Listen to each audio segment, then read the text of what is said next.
حاجی بابا اسمم سیرشاه است. این چی معنی دارد؟ و گذاشتنش جایز است. سیرشاه، سیر گفته برادر عزیز اصلا کلمه عربیه، به معنای داستان میاد، به معنای قصه میاد، به معنای رویش میاد، به معنای کردار میاد. برای این شاهش که ای خودمانه سیرش عربیه. برای همین مقصد معناش نمتری داستان و قصه و رویش و کردار و خلاص نامی بد نیست، نامی خوبه.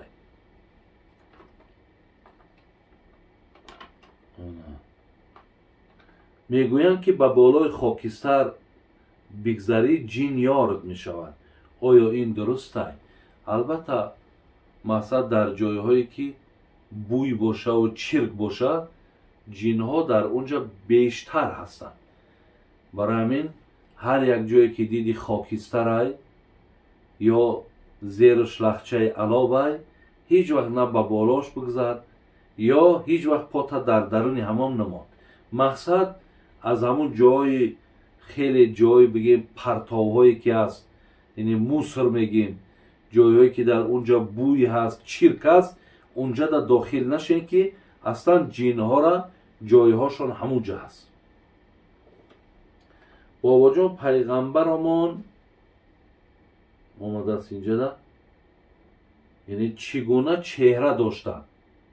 من حاضی درباره چهره پیامبر برای شما صحبت میکنم، یک صحبت علایده حاضر میکنم، نصیب باشه در این روزهای نزدیک میپرتم.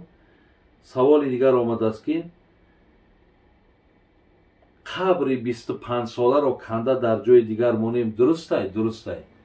اگر قبرهایی که کهنه شدگی هست، یعنی سالشان به 25 و به 30 و به همین رسیده است، اگر همونجا را کنده و برده در دیگر جا، مقصد اگر یگان چیزی مانده باشد، یعنی اگر یگان چیزی از همون استخوان همون مرده مانده باشد، زیرا یعنی بگیم همون احترام استخوان مرده رنگ احترام استخوان زنده است، حدیث پیغمبر مونه. برای همین اگر همون یگان چیزی که از همون مانده باشد ولی کنده در دیگر جا برده مانده میتونید و در جاش یگان مقصد چیزی که شما نیت دارین میتونید که بکنین. امورا خواندن سوره واقعه در شب چی خاصیت دارد؟ سوره واقعه را من برادرای عزیز در تفسیر دیدم که مقصد میگد آمده است، میگد خب سوره واقعه میگد در مکه مکرمه نازل شدگی است، دارای 96 آیت است، یعنی 96 آیت دارد. اینا به خاطر آن واقعه موندن که در اولی سوره اذا وقعت الواقعه آغاز می شود. گفته است از انس رسول اکرم آوردن، رسول حضرت انس از رسول اکرم آوردن که سوره واقعه سوره توانگری است، پس آن را بخوانید و با فرزندانتان نیز تعلیم دهید. یعنی سوره ای که آدم توانگر میکنن، یعنی آدم میگن مالدار میکنن اگر کسی همین سوره واقعه را بسیار میخونه.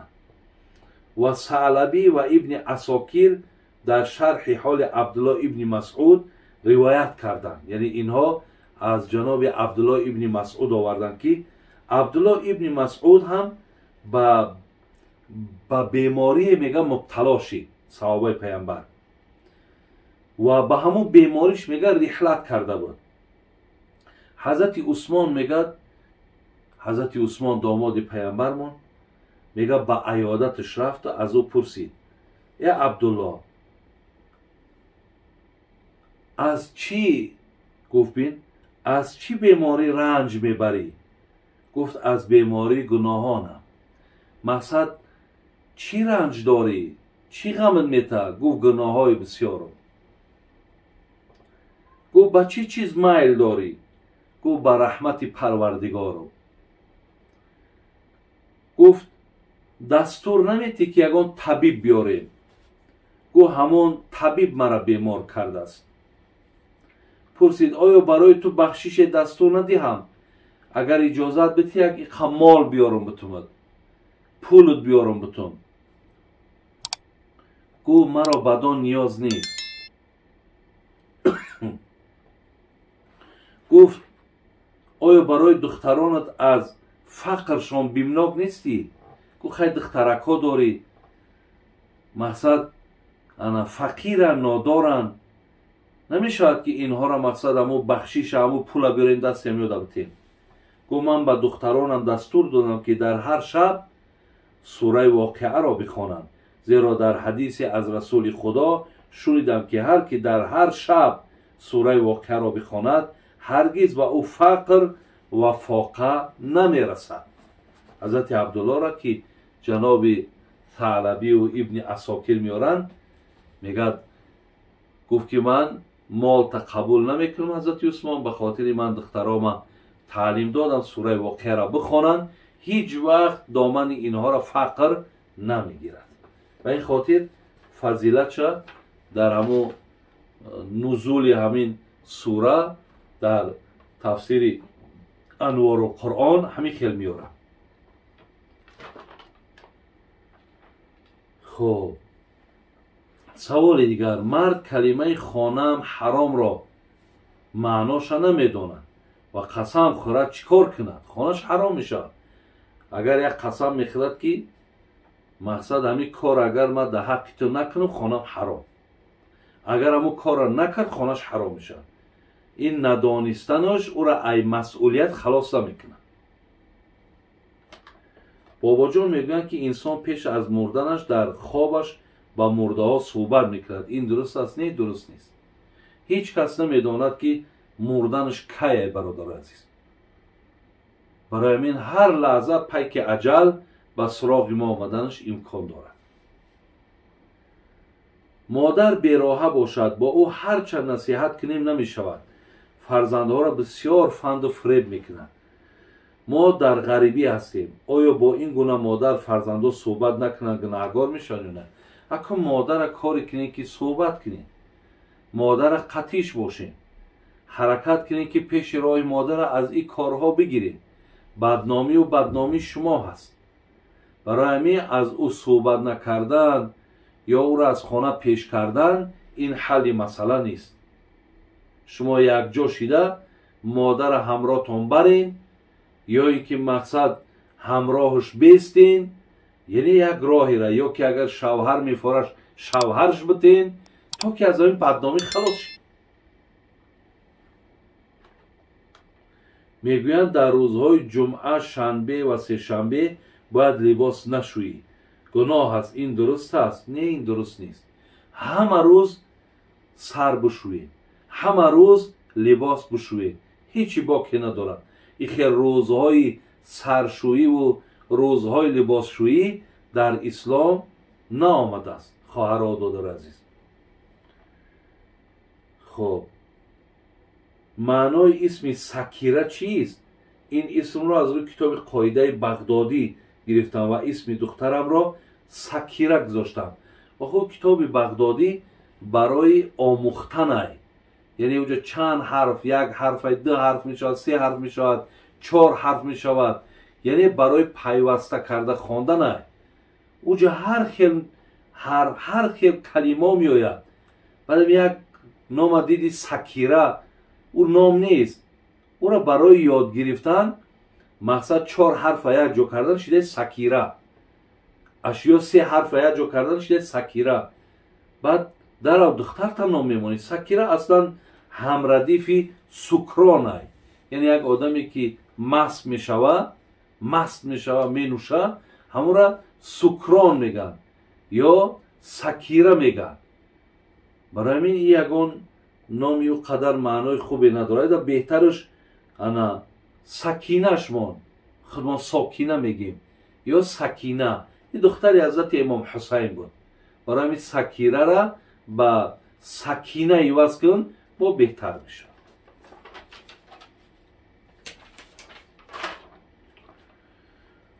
خب قبر حضرت موسی در کدام شهر است؟ ایره برادر عزیز در همون مسجد الاقصا هست، بعضی میگن در همون بیت المقدس، در همون گویم حاضر بین فلسطین و بین اسرائیل که در اطرافش خیلی بحث و مناظره، میگه قبرش در همون جای.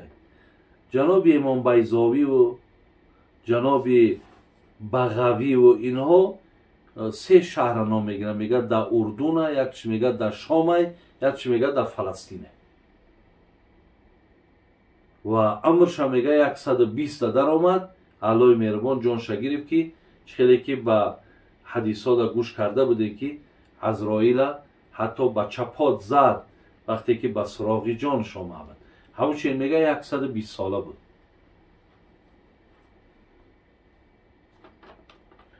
آیا آدمی به نماز را کافر گفتن در حق داریم یا نه؟ حق نداریم. وقتی یک آدم نماز نخونه، عقیده اهل سنت همینه که ما را حکم به کفر داده نمیتونیم. او حدیث هایی که در آمده است که من ترک صلات متعمدا فقط کفره، کسی نماز قصدا ترک میکند به تحقیق کافر است، اینجا ایره تعویل کردگیند، یعنی معناش میگن یعنی کفران نعمت کردگیه. مقصد نماز نعمتی بزرگی نخواندش، کفران نعمت کرد.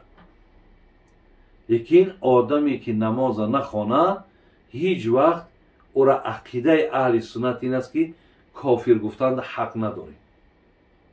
عقیده ما بر همه برادر عزیز. جوانی که چندین سال خودرضایی میکند و بعد از عائله‌دار شدنش توبه میکند، آیا گناهش را الله میبخشد و به حسنات تبدیل میکند یا نه؟ و یا در قیامت دستهاش حامله‌دار میشود بعد از توبه کردن نه؟ کسایی که یعنی خودرضایی به دستشون خودشانه مالیش میتن و مقصد شهوتشون بیرون میکنن. اگر همین آدما یک زمان کردن و بعدا فهمیدن گناه هست، اگر توبه کنین الله مهربان توبتون رو میبخشد. حاجی بابا اسمم سیرشاه هست، این چی معنی دارد و گذاشتنش جایز است؟ سیرشاه، سیر گفته برادر عزیز اصلا کلمه عربیه، به معنای داستان میاد، به معنای قصه میاد، به معنای رویش میاد، به معنای کردار میاد. برای این شاهش که ای خودمانه سیرش عربیه، برای همین مقصد معناش تری داستان و قصه و رویش و کردار و خلاص نامی بد نیست، نامی خوبه.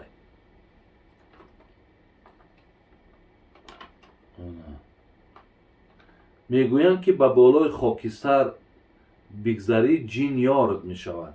آیا این درسته؟ البته مقصد در جایهایی که بوی باشه و چرک باشه جین ها در اونجا بیشتر هستند.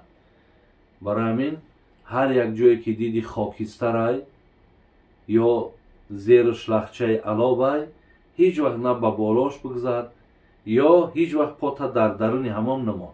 مقصد از همون جای خیلی جای بگیم پرتاوهایی که هست، یعنی موسر میگیم، جایهایی که در اونجا بوی هست، چرک هست، اونجا در داخل نشین که اصلا جین ها را جایهاشون همونجا هست.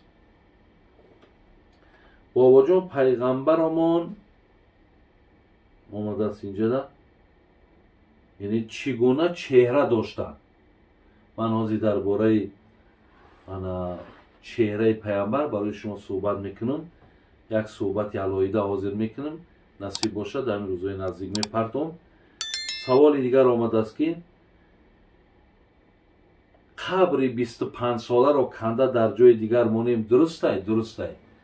اگر قبرهایی که کهنه شدگی هست، یعنی سالشان به 25 و به 30 و به همین رسیده است، اگر همونجا را کنده و برده در دیگر جا، مقصد اگر یکان چیزی مانده باشد، یعنی اگر یکان چیزی از همون استخوان همون مرده مانده باشد، زیرا یعنی بگیم همون احترامی устуғони мурда ранги эҳтироми устуғони зинда аст. ҳадис пайғамбар монад.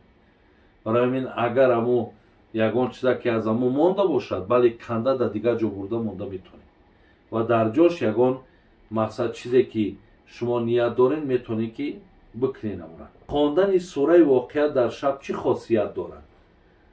сураи воқеаро ман бародарои азиз дар тафсир дидам ки мақсад мегӯяд ана омадааст, мегӯяд хоб сураи воқеа мегӯяд дар Маккаи Мукаррама нозил шудагиай, дорои 96 оятай, яъне 96 оят дорад. ира ба хотири он воқеа мондан ки дар аввали сура иза вақаатил воқеа оғоз мешавад. гуфтааст аз Анас расули акрам овардан, расули ҳазрати Анас аз расули акрам овардан ки сураи воқеа сураи тавонгарӣ аст. пас онро бихонед ва ба фарзандонатон низ таълим диҳед. яъне сурае ки одама тавонгар мекунад, яъне одама мегӯяд молдор мекунад агар касе ҳамин сураи воқеаро бисёр мехонад. ва Саълабӣ ва ибни Асокир дар шарҳи ҳоли Абдулло ибни Масъуд ривоят карданд. яъне инҳо аз ҷаноби Абдулло ибни Масъуд оварданд ки Абдулло ибни Масъуд ҳам ба беморие мега мубтало шид, саҳобаи паямбар, ва ба ҳамун бемориш мега риҳлат карда буд. ҳазрати Усмон мегӯяд, ҳазрати Усмон домоди паямбармон мега ба аёдаташ рафту аз ӯ пурсид: е Абдулло, аз чӣ, гуфт бин, аз чӣ беморӣ ранҷ мебарӣ? гуфт аз бемории гуноҳонам. мақсад чӣ ранҷ дорӣ, чӣ ғамат метавад? гуфт гуноҳҳои бисёрам. гуфт ба чӣ чиз майл дорӣ? гуфт ба раҳмати Парвардигарам. гуфт дастур наметӣ ки ягон табиб биёрем? гуфт ҳамон табиб маро бемор кардааст. пурсид: оё барои ту бахшише дастур надиҳам? агар иҷозат бидиҳӣ як иқа мол биёрам битумад, пулут биёрам битум. гуфт маро бадон ниёз нест. гуфт оё барои духтаронат аз фақршон бимнок нестӣ? гуфт хай духтаракҳо дорӣ, мақсад ана фақиран, нодоран, намешавад ки инҳоро мақсад ҳамун бахшиша ҳамун пула биёрем дастиам ёда битем. гуфт ман ба духтаронам дастур додам ки дар ҳар шаб сураи воқеаро бихонанд, зеро дар ҳадисе аз расули худо шунидам ки ҳар ки дар ҳар шаб сураи воқеаро бихонад, ҳаргиз ба ӯ фақр ва фоқа намерасад. ҳазрати Абдуллоро ки ҷаноби Саълабию ибни Асокир меоранд, мегӯяд, гуфт ки ман молта қабул намекунам ҳазрати Усмон, ба хотири ман духтарома таълим додам сураи воқеаро бихонанд, ҳеҷ вақт домани инҳоро фақр намегирад. ба ин хотир фазилатша дар ҳамун нузули ҳамин сура дар тафсири Анвору Қуръон ҳамин хел меорад. хуб, саволи дигар: мард калимаи хонаам ҳаромро маъноша намедонад ва қасам хӯрад, чӣ кор кунад? хонаш ҳаром мешавад. агар як қасам мехӯрад ки мақсад ҳамин кор агар ман дар ҳаққи ту накунам, хонам ҳаром. агар ҳамун корро накард, хонаш ҳаром мешавад. ин надонистанаш ӯро ай масъулият халос намекунад.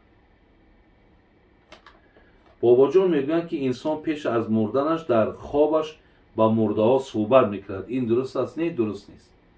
ҳеҷ кас намедонад ки мурданаш кай ай бародари азиз.